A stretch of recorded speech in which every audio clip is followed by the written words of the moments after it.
के नॉइज पढ़ा था। हमने नॉइज पढ़ा था, अभी मैं इसकी आपको डिटेल स्लाइड पे भी ठीक है, लेकिन मैं आपको पढ़ाऊंगी नोट्स में, वो ज्यादा बेहतर है, उसमें ज्यादा डिटेल में लिखा है। फिजिकल नॉइज में नॉइज क्या होता है जो इंटरफेयर करेगा फिजिकली, यानी इस वक्त आपकी जैसे कमरे में गर्मी या सर्दी लग रही है, या कोई शोर है, या म्यूजिक किसी ने ऊंचा बजाया है, तो फिजिकल नॉइज आपको तंग कर रहा है। साइकोलॉजिकल नॉइज का मतलब है आपकी अंदर दिमाग में कुछ परेशानियां हैं, आप जो है डेडलाइन करीब आ रही है, आपको किसी चीज के बारे में वरीज है, तो ये साइकोलॉजिकल नॉइज आपके दिमाग में है। या एटलीस्ट आपको कोई चीज पसंद नहीं आती, आप बायस्ड हो, आपको स्पीकर नहीं अच्छा लग रहा, तो नॉइज दिमाग में आ जाएगा। फिर है physiological noise. Physiological noise is with your physiology, body. आपकी बॉडी में कोई प्रॉब्लम है, आपके सर में दर्द है, खुदा ना खास आपकी तबीयत ठीक नहीं है, तो सारा कुछ, या आपको सख्त भूख लगी है, आपसे बात नहीं हो रही, इसको फिजियोलॉजिकल नॉइज कहते हैं। इस पे पेपर में सवाल आते हैं ये नॉइज के ऊपर, इसकी टाइप्स के ऊपर, हम डिटेल में नोट्स में पढ़ेंगे, यहाँ पर एक सिर्फ आपको एक व्यू दे रही। उसके बाद सिमेंटिक नॉइज आता है। सिमेंटिक जो है बच्चों, इसका मतलब होता है मीनिंग्स, ये बात याद रखिएगा। सिमेंटिक्स मीनिंग का नॉइज, इसका मतलब है, मिसाल तो पर लिखा है स्पेशल जार्गन, और भी बहुत सी मिसालें हैं, इसको आहिस्ता आहिस्ता हम पढ़ेंगे। तो ये स्लाइड पे जो कुछ लिखा है, अगर आपको नहीं भी समझ आता, सिर्फ मैं इसकी हेडिंग से आपको आइडिया दे रही हूँ। सिमेंटिक नॉइज मीनिंग का नॉइज, आपने कोई लफ्ज बोला, दूसरे को उसके मीनिंग का नहीं पता, जैसे मैंने अभी आपसे कहा था सिटिंग ऑन फेंस, आप कहते हो, कोई अंग्रेजी में कहता है bury your head in sand, आपने अपने सर को रेत में डाल दिया, तो इसका क्या मतलब है, आप बीच पे खड़े हैं, आपने सर रेत में डाल दिया, इसका मतलब है इस तरह तो इंसान की डेथ हो जाती है। इसका मतलब होता है कि अपना सर सैंड में देना, रेत में देने का मतलब होता है हकीकत से नजरें चुराना। तो क्या है, ऐसे इस्तेमाल ना करो वर्ड्स जो आपके रिसीवर को समझ ना आए। इसमें सबसे इंपॉर्टेंट जो चीज होगी सिमेंटिक नॉइज में, वो है टेक्निकल जार्गन। आपने जार्गन का इस्तेमाल नहीं करना। एक डॉक्टर अगर आपको उसी मेडिकल टर्म में बताता है कि आपको क्या प्रॉब्लम है, तो आपको नहीं समझ आएगी। एक लॉयर अपनी लैंग्वेज में आपको समझाता है, मैं एक ले मैन हूँ, एक आम आदमी हूँ, आई वॉन्ट अंडरस्टैंड, मुझे प्लीज सादा लफ्जों में बताइए, तो सिमेंटिक नॉइज क्रिएट हो जाता है। इसके बाद सिमेंटिक्स की मैंने डेफिनेशन डाल दी है।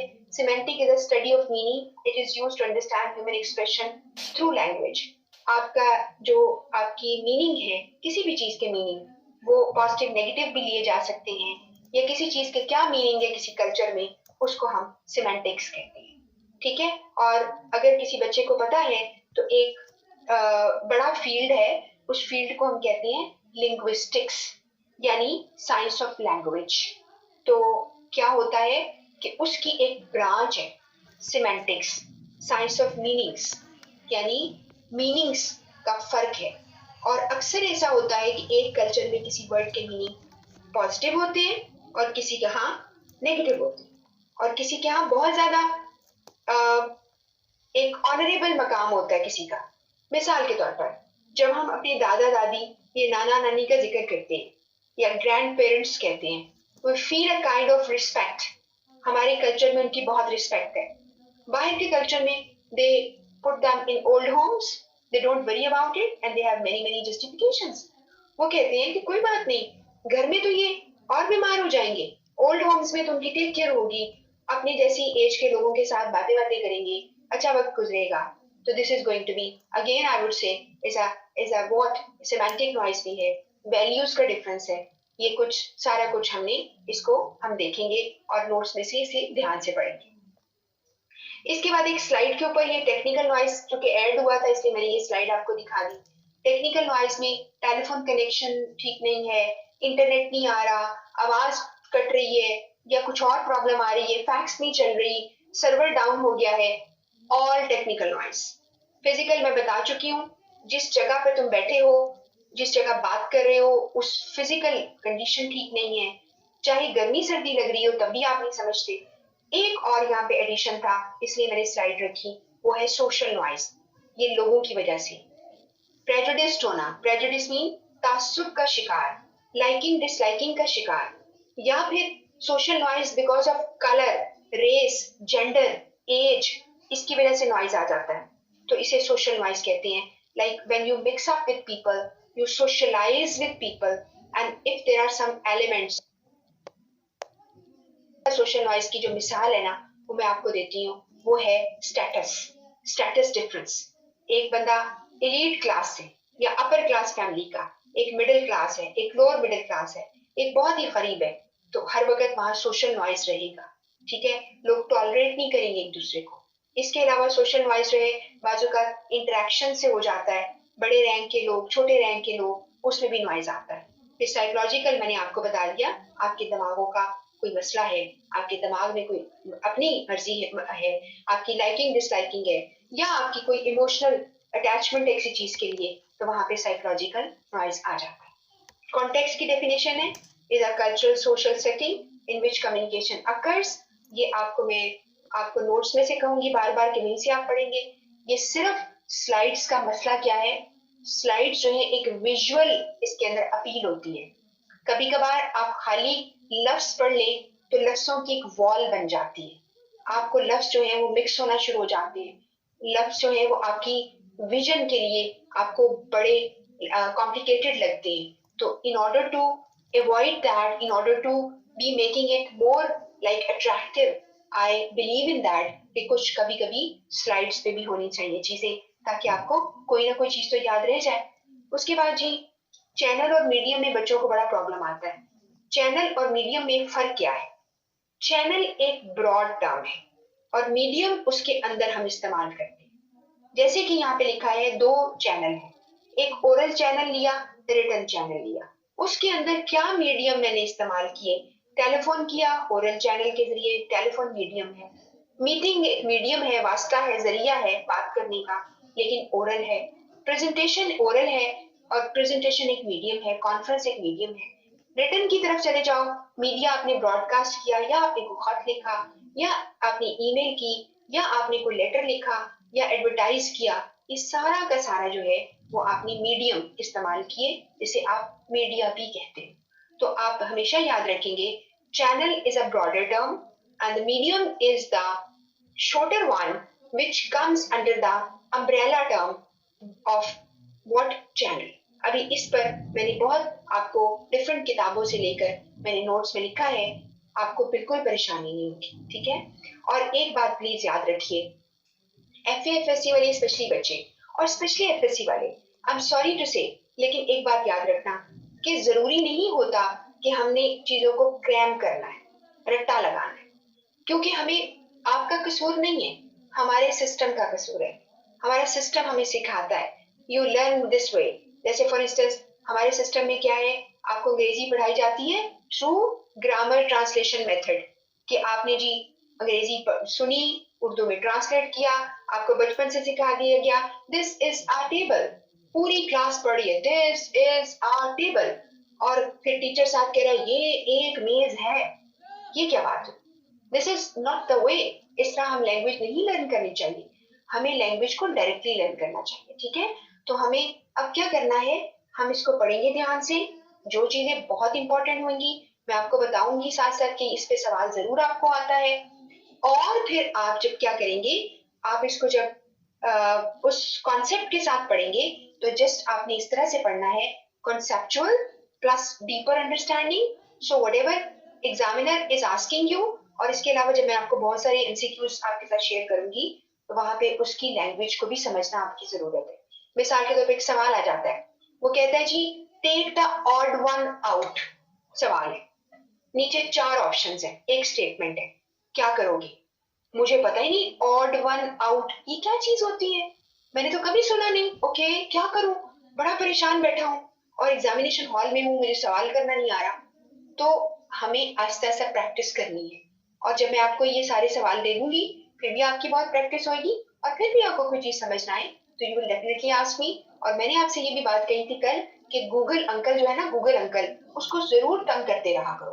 कोई चीज तुमने पढ़ ली, इस टॉपिक पर अपनी प्रैक्टिस के लिए निकाल लो सवाल, ऊपर लिखो जी एमसीक्यूज, आप टॉपिक लिखे विद आंसर, या वर्कशीट लिखो, वर्कशीट एमसीक्यूज वर्कशीट लिखो, वो तुम्हें एमसीक्यूज देगा और तुम्हें सॉल्व करने देगा. तुम करोगे और तुम कितने ज्यादा एक्सपर्ट हो जाओगे, ठीक है। तो इस तरह तुम्हें एम्बिगुइटी खत्म हो जाएगी। और बाय द वे, बड़े बड़े मैंने एग्जामिनर्स देखे हैं, what they do, they also rely on internet, वहां पे बने बनाए सवाल भी उठा लेते हैं, ठीक है। खैर, आई बी शेयरिंग विद यू, मैं आपको जो है वो दूंगी, आपके साथ शेयर करूंगी। तो आप खुद भी सर्च करके ऐसी साइट्स निकाल छोड़ो कि जी मुझे यहाँ बड़ी अच्छी प्रैक्टिस मिली है। ये आपकी इंडिविजुअल प्रैक्टिस होगी, इसमें मेरा रोल नहीं है। तो क्या कर तो करो, मैं तुम्हें एक और टिप देती हूँ।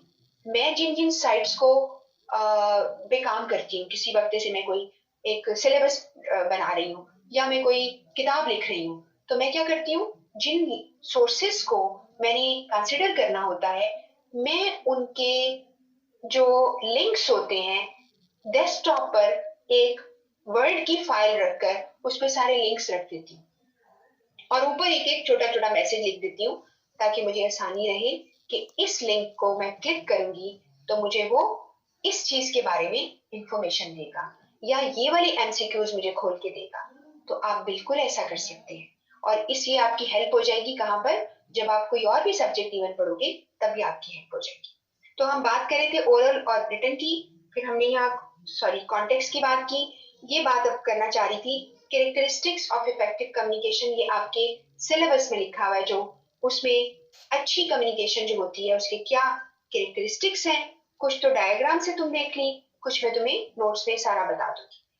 क्लियर मैसेज होना चाहिए, मैसेज करेक्ट होना चाहिए, मैसेज कंप्लीट होना चाहिए, precise, to the point, exact होना चाहिए, रिलायबिलिटी होनी चाहिए, यानी जब मुझे मैसेज आए तो मुझे यकीन हो कि मैंने किसी रिलायबल सोर्स से लिया है। ये मैसेज जो है I can rely on it. For instance, अगर आपको आपके ऑफिस का मैनेजर आपको कह देता है कि कल आपके टाइमिंग जो है 10 की बजाय 9 हो गए हैं, तो you believe in that person, आपके लिए वो रिलायबल सोर्स है। आप ऐसा तो नहीं करेंगे ना, अपने लाइन मैनेजर को छोड़ेंगे और जो आपका सीईओ है उसके कमरे में जा घुसेंगे और कहेंगे सर ये मैनेजर साहब कह रहे हैं ये बात ठीक है। तो आप सोचें कि you are not doing it. Reliability जिस सोर्स की होती है, जो आपको मैसेज दे रहा होता है, आप उस पर बिलीव करते हैं, this is going to be one of the characteristics. और फिर है कंसिडरेशन ऑफ द रेसिपिएंट, आपने रेसिपिएंट की नीड का, उसके एहसासात का, उसकी रिक्वायरमेंट का, उसके लेवल ऑफ अंडरस्टैंडिंग का ख्याल करना है, ये भी उसके कैरेक्टरिस्टिक्स हैं। और सेंडर की आपकी कर्टसी, आपके मैनरिज्म, अखलाक आपके, ये भी अच्छे तरीके से आप करेंगे। ये सारी चीजें वैसे तो हम 7 C's ऑफ कम्युनिकेशन में पढ़ेंगे, लेकिन कुछ कैरेक्टरिस्टिक जो है वो जैसे आपके एक दफा आपके दिमाग से गुजर जाए, आपकी मेमोरी में कुछ चीजें स्टे हो जाए, कुछ निकल जाएंगी। मैं ये तो नहीं एक्सपेक्ट आपसे करती कि 100% आपको चीजें याद रहेंगी, ऐसा नहीं होता, बल्कि आप जो कर रहे होते हो वो आपको आहिस्ता आहिस्ता जो है भूलता भी है अगर आपसे दोबारा ना करें। उसके बाद बच्चों ये एक है पर्पसेस ऑफ कुछ कम्युनिकेशन है, जिसमें आपने देखना है कि इंफॉर्मेशन जो एक्वायर करना हमारा पर्पस होगा। बेसिक पर्पस 3 है, जिससे आपका पेपर में आपकी सिलेबस में है कि क्या पर्पसेस होते हैं।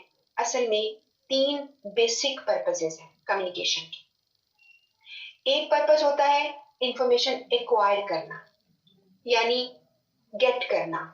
या तो मैं आपसे बात कर रही हूँ किस लिए, मुझे मजीद इंफॉर्मेशन चाहिए आपसे, तो मैं आपसे बात कर रही हूँ, ठीक हो गया। तो this is for acquiring information. Number 2, disseminating information, जिसका मतलब है स्प्रेडिंग इंफॉर्मेशन, सर्कुलेटिंग इंफॉर्मेशन, दूसरों को पास ऑन करना इंफॉर्मेशन। दूसरा कम्युनिकेट करने का बेसिक मकसद है कि मैंने इंफॉर्मेशन को पास ऑन करना है। मैंने किनको पास ऑन करना है, जिनको जरूरत है। If I am the team leader, I'll be giving briefing to my team members. If I'm holding a meeting, I'm the president of the meeting. मैं सबको जो है इंफॉर्मेशन डिसमिनेट कर रही हूँ और मैं बता रही हूँ कि जी हमारी पॉलिसीज चेंज हो गई हैं, हम नई प्रोडक्ट ऐसे बनाएंगे या हमने प्रोडक्ट लाइन बढ़ा ली है, हम कोई इंफॉर्मेशन उनके साथ दे रहे होते हैं। तो this is going to be we pass on information, तो दिस इज डिसमिनेटिंग। और उसके बाद है मेंटेनिंग रिलेशनशिप, बड़ी इंपॉर्टेंट बात है। जब हम ऑफिस में हैं तो हमें रिलेशनशिप मेंटेन करने बैठे हैं हम इसलिए जा रहे हैं कि हम लोगों के साथ रिलेशन बनाएं। इसका ये मतलब बिल्कुल नहीं है। इसका मतलब है we are having good terms, we are having good friendly relationship, we are compromising on things, we are helping out each other, supporting each other, और हम एक दूसरे के साथ जो है अच्छे रिलेशनशिप इस तरह मेंटेन कर लेते हैं कि हमारी से बन जाती है। अगर मुझे काम पड़े तो मैं किसी का हेल्प ले लूँ, किसी को काम पड़े मेरे से गाइडेंस ले ले। तो दिस इज हाउ ये की पर्पसेस ऑफ कम्युनिकेशन है। अभी आप यहाँ से सिर्फ स्लाइड से पढ़ रहे हो, फिर जब नोट से ध्यान से पढ़ोगे तो आपको याद हो जाएगा। इसके बाद जी एक और चीज है, अभी मैं आपको दिखाऊंगी। कम्युनिकेशन के बैरियर्स पर हम बात करेंगे।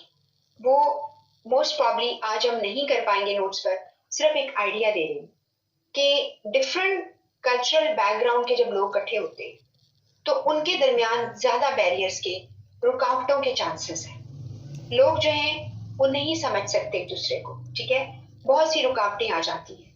तो बैरियर्स हैं जो को हमने समझने भी हैं, कौन कौन से बैरियर्स से हम इनकाउंटर कर सकेंगे, यानी हमें मुलाकात होगी, और उन बैरियर्स को हमने किस तरह ओवरकम करना है, ये चीज भी हम देखेंगे इसमें। इसके अलावा मैंने आपको यहाँ पे कुछ बैरियर्स के नाम लिखे हैं बहुत फन के लिए, जैसे कि मूवी के विलन्स होते हैं, ठीक है, बिल्कुल ऐसे ही कुछ बैरियर्स हैं। अभी नॉइज तो हमने डिटेल में पढ़ लिया, और एक और है डिस्टॉर्शन, जिससे मीनिंग लूज कर दिए। तुमने मुझे कुछ कहा, नहीं समझ आई, या मैंने जब तुम्हें मैसेज किया तो मैसेज तबाह करके भेजा क्योंकि मुझे तुम्हारी समझ नहीं आई। इसको डिटेल में हम पढ़ेंगे। तो these are villains in communication movie. मिसाल के तौर पर मजाक से कह रही हूँ, इट डजंट मीन कि कोई कम्युनिकेशन की मूवी है तुम सर्च करने लग जाओ कि शायद मिस ने कहा था कोई मूवी है। I am just telling you कि हम चूंकि कम्युनिकेशन पढ़ रहे हैं तो ये जो मूवी है इसके अंदर आपको बहुत से विलन्स मिलेंगे, वो हम उसके बारे में नॉलेज रखेंगे। यहाँ हमें कुछ स्लाइड्स पे लिख दिया, barriers to communication. Organisation level के बैरियर्स हैं, ऑर्गेनाइजेशन में प्रॉब्लम्स आती हैं। इंडिविजुअल बैरियर है, मेरे खुद के बैरियर्स हैं, प्रॉब्लम्स हैं। फिर सिमेंटिक बैरियर है, वो मैंने भी आपको बता दिया, मीनिंग का डिफरेंस है, और बहुत सारे बैरियर्स हैं। इसके बाद पूरी बात हम करेंगे, और फिर जब आपके पास स्लाइड्स होंगी आप इसको देखिएगा तो आपको नोट्स पढ़ेंगे, स्लाइड्स देखेंगे तो आपको समझ आ जाएगी। इसके बाद कम्युनिकेशन बैरियर जो है वो एनवायरनमेंट भी क्रिएट करती है। बैरियर एक दीवार बन जाते हैं लोगों के बीच में। परसेप्शन का डिफरेंस हो सकता है, बॉडी लैंग्वेज का डिफरेंस हो सकता है। अब हम ये भी पढ़ेंगे बॉडी लैंग्वेज में कि बाजू का एक साइन है आप यूज करते हो, दूसरे कल्चर्स में उसको नेगेटिव लिया जाता है। मिसाल के तौर पर हम किसी को अप्रिशिएट करते हैं तो थम अप करके कहते हैं वेल डन, लेकिन किसी और कंट्री में अगर आप ये इसको यूज करेंगे तो लोग इसको बहुत ऑफेंसिव समझते हैं, तो बैरियर्स आ जाते हैं, ठीक है। चैनल के इस्तेमाल क्या किया तुमने, आपने बात चाहिए नहीं थी कि आप बोलकर करते, आपको लिखनी चाहिए थी, तो इस तरह ये भी एक बैरियर क्रिएट हो जाता है। इस तरह ये भी स्लाइड बहुत सारे बैरियर्स आपको शो कर रही है, आप इसको दोबारा पढ़ लीजिएगा। मैं अभी आपको आहिस्ता आहिस्ता नोट्स की तरफ एक्चुअली ले जा रही हूँ। स्लाइड सिर्फ आपको सपोर्ट देंगी, बार बार आपसे कह रही हूँ। और इसके अलावा सेम बैकग्राउंड अगर आपका नहीं है, आप किसी और बैकग्राउंड के हैं, ये भी एक बहुत बड़ा बैरियर है। उसका नतीजा क्या निकलेगा, मैंने साइड पे लिखा है बुल्स आई। आप जो बात कर रहे हैं वो तीर निशाने पे नहीं लगेगा, ये इट वॉन्ट हिट बुल्स आई, यानी या तो तीर निशाने पे लगेगा या नहीं लगेगा, क्योंकि मैं और आप एक बैकग्राउंड के नहीं हैं। ये भी एक बहुत बड़ा बैरियर है। उसके बाद स्टीरियोटाइपिंग एक बैरियर है, इस पर भी आपको सवाल आते हैं। मैं आपको बताऊंगी स्टीरियोटाइप्स क्या होते हैं। बच्चों स्टीरियोटाइप होता है, आपके पास एक समझ ले एक स्टैंप है, आप स्टैंप लोगों को लगाना शुरू कर देती है, आप जनरलाइज करना शुरू कर देते हैं। मिसाल के तौर पर एक मिसाल देती हूँ, इसका मिसाल में शायद बाद में भी देती हूँ। एक स्टीरियोटाइप ये होता है जैसे जेंडर स्टीरियोटाइप, आप कहते हैं ये खवातीन जो है ना बहुत बातें करती हैं। इसका मतलब है एक खातून आपके ग्रुप में आई, आपने कहा बस जी अब तो हम गए, ये बहुत बातें करेगी, तो आप क्या करें, स्टीरियोटाइप कर रहे हैं। इसी तरह आपने कहा जी फला इलाके के लोग हैं, इन पे ट्रस्ट ना करना।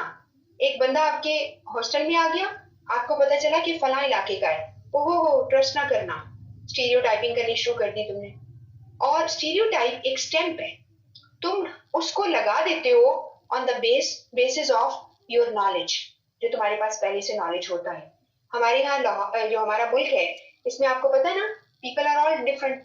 कराची के लोग कहते हैं हम लाहौर के लोगों से मिंगल नहीं कर सकते, लाहौर वाले कहते हैं हम कराची वालों से मिंगल नहीं कर सकते।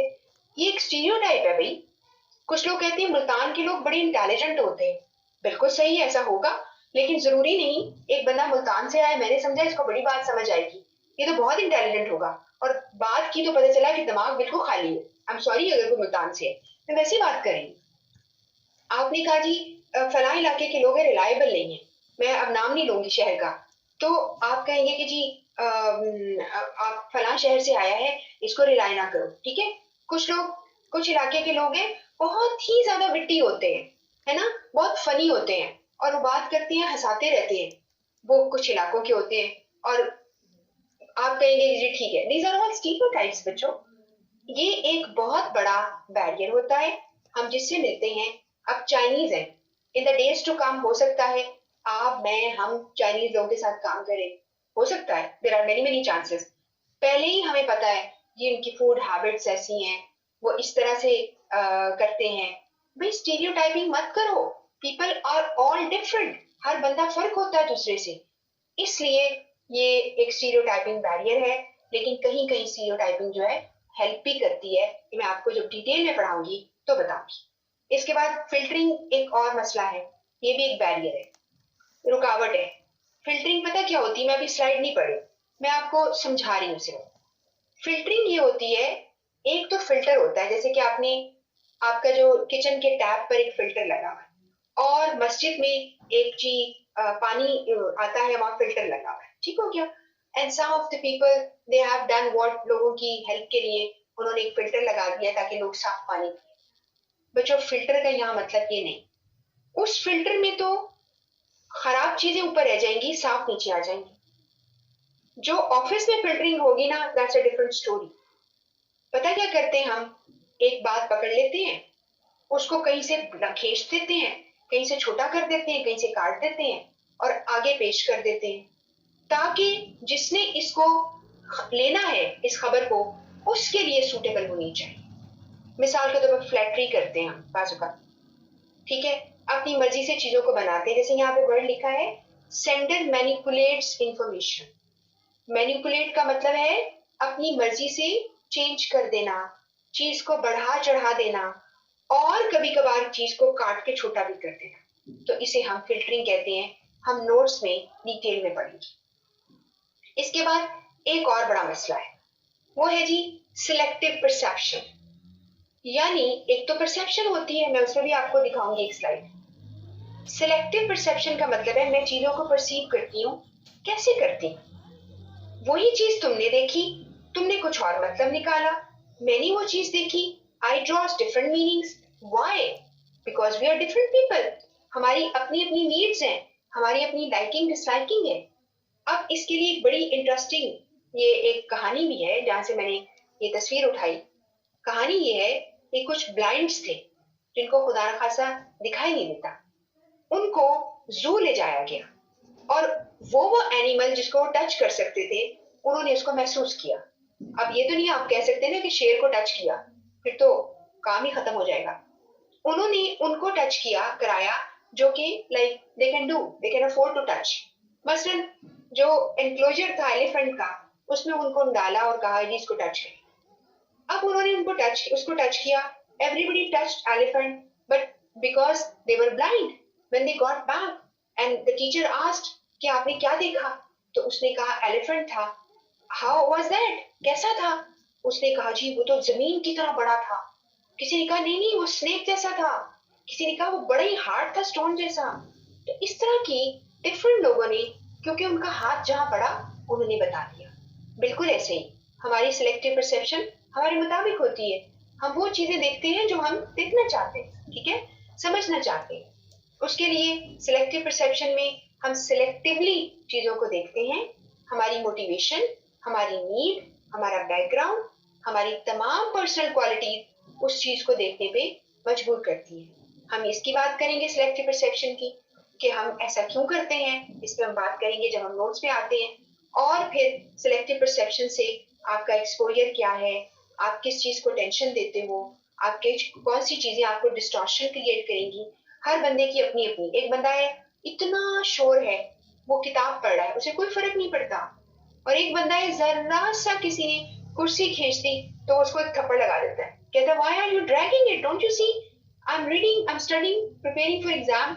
उसका पहले ही, यानी उसका जो पहले ही दिल है ना इसके ऊपर, तो वो फौरन ही किसी ने अगर एक कुर्सी भी खींच ली है या दरवाजा जोर से बंद किया तो वो उसे बर्दाश्त नहीं होता। तो इसलिए ये है बात। मेरा ख्याल है this is going to be the last slide for today. मैंने आपको सिर्फ अंडरस्टैंडिंग के लिए बच्चों ये स्लाइड्स दी है। मैं अभी नोट्स आपको दिखा देती हूँ, नोट्स आप तक पहुंचेंगे और एक लिंक आपके साथ शेयर कर लूंगी। उस लिंक से आप एक किताब को डाउनलोड करेंगे जो आपका बैकअप है। उसमें से कैसे करोगे, जो टॉपिक मैं पढ़ाऊंगी, या तुमने सिलेबस आउटलाइन जो डाउनलोड कर ली है या रख ली है कॉपी करके, उसकी ऊपर देखते जाना कि इस बुक में क्या है। जस्ट गिव वन रीडिंग, ठीक है। अच्छा, अब वापस आइए, स्लाइड क्या आपको कह रही है। आई टोल्ड यू यस्टरडे कि मेरा एक होता है ना, एक फील्ड आपकी इंटरेस्ट का होता है, जैसे साइकोलॉजी इज माय इंटरेस्ट है, उसका फील्ड। अब उसमें क्या करते हैं, उसमें क्या है, आपकी साइकोलॉजी इस वक्त आपको परसेप्शन दे रही है डिफरेंट। अब आप सारे, हम सारे लोग एक चीज पे तो मुत्तफिक हैं कि आपको तस्वीरों में ये जो ऊपर टॉप पे दो पिक्चर्स हैं, आपको एक ट्राइंगल नजर आ रहा है व्हाइट कलर का, आ रहा है ना नजर, हालांकि है कोई नहीं, सिर्फ क्या है, opening and closing of picture is like this. किसी ने ड्रॉ नहीं किया वो ट्राइंगल, किसी ने नहीं किया। सिर्फ और सिर्फ क्या है कि आपको ओपनिंग एंड क्लोजिंग की वजह से ट्राइंगल नजर आ रहा है। तो अगर मैं कहूँ डिस्क्राइब द पिक्चर, तो आप कहेंगे जी यहाँ पे 3 सर्कल्स हैं और 2 ट्राइंगल हैं। जो ऊपर वाला ट्राइंगल है वो नीचे वाले ट्राइंगल को ओवरलैप कर रहा है और सर्कल्स को भी कर रहा है।